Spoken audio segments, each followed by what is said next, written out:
Beetroot అంటే పిల్లలకే కాదు పెద్దలకు కూడా చాలామందికి నచ్చదు కదండి. చాలామంది ఇష్టంగా అయితే తినరు. సో ఈరోజు నేను బీట్రూట్తో ఒక మంచి కర్రీ రెసిపీ అయితే చూపిస్తున్నాను. ఒక్కసారి ఇలా చేసి పెట్టారనుకోండి పిల్లలు పెద్దలు అందరూ చాలా ఇష్టంగా తింటారనమాట. ఏమీ ఉండదండి, బీట్రూట్ని క్యారెట్ని మనం చాపర్లో వేసి చాప్ చేసేసుకోవాలి సన్నగా.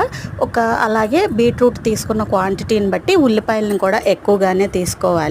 అలాగే పోపు పెట్టేసుకొని అందులో పచ్చిమిరపకాయ ముక్కలు, ఎండుమిరపకాయ ముక్కలు, జీలకర్ర, ఆవాలు, కరివేపాకు, ఇంగువ వేసేసుకోవాలి.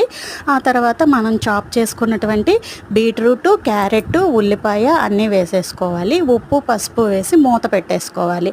తర్వాత కొంచెం నానబెట్టిన బఠానీ వేసుకోవాలి. అది ఉడికిపోయిన తర్వాత కారం వేసుకొని పప్పుల పొడి వేసుకోవాలి. ఈ పప్పుల పొడి వేసుకోవడం వల్ల కర్రీకి మంచి టేస్ట్ వస్తుంది. నచ్చిందా? నచ్చితే లైక్ చేయండి, సబ్స్క్రైబ్